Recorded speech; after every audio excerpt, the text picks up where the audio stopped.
Assalamualaikum warahmatullahi wabarakatuh. Perkenalkan saya, Muhammad Muiz, CGP Angkatan 6 dari UPT SMP Negeri 1 Gresik.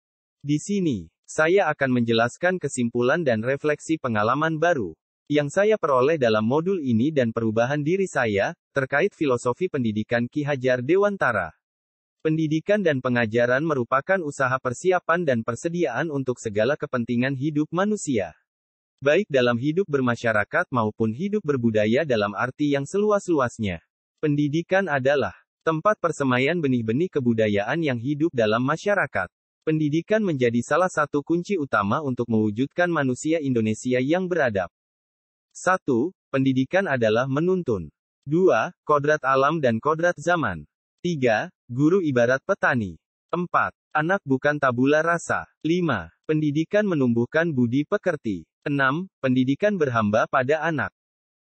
Intisari pemikiran KHD adalah bagaimana memerdekakan belajar yang tujuan utamanya menjadikan siswa memiliki profil pelajar Pancasila.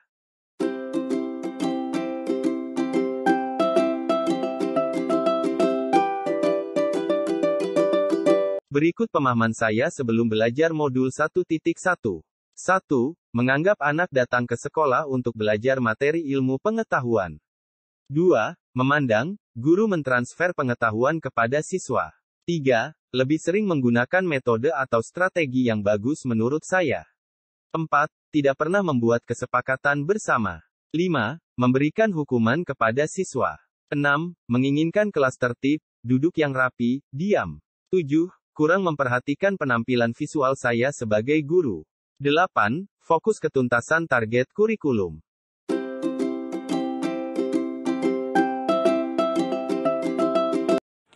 Setelah saya belajar modul 1.1, adalah saya memiliki perubahan pola pikir terhadap anak dan pembelajaran. Optimis bahwa setiap anak mempunyai inisiatif belajar, serta antusias mengenal keberagaman anak. Menuntun dan memotivasi anak berdasarkan budaya sesuai kearifan lokal daerah Gresik. Siswa diposisikan sebagai subjek pendidikan, dan pembelajaran dilaksanakan dengan cara trilogi pendidikan.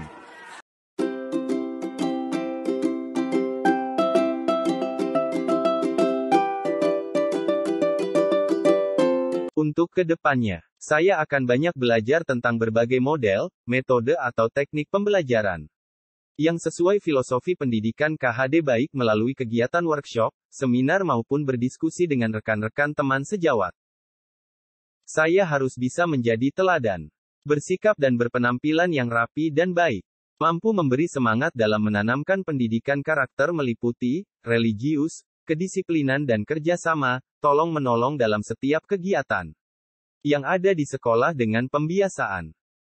Seperti mengawali aktivitas pembelajaran dengan berdoa, saling menghargai pendapat ketika berdiskusi, memberikan kata-kata positif untuk teman sekelas, memberikan pujian, menyampaikan permohonan maaf jika melakukan kesalahan baik sengaja maupun tidak, sebagai perwujudan kearifan lokal Kota Gresik berhias iman.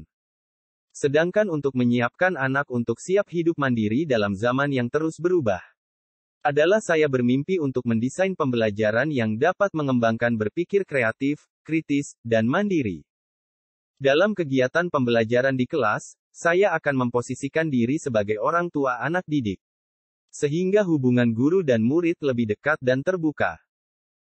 Saya akan berusaha lebih banyak memposisikan diri sebagai fasilitator yang mengarahkan anak mengembangkan potensi dirinya. Dengan memberikan berbagai sumber belajar dan cara belajar yang beragam, siswa juga akan lebih sering diajak berkomunikasi tentang keinginannya dalam pembelajaran, hambatan yang ditemui, dan mendiskusikan cara mengatasi hambatan tersebut.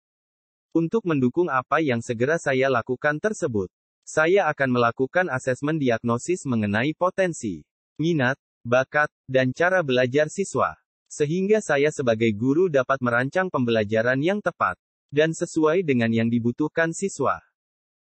Apakah saya akan menggunakan cooperative learning, inquiry, discovery, problem-based learning, atau project-based learning, serta menggunakan berbagai sumber belajar, seperti lingkungan, surat kabar, majalah, narasumber, maupun internet.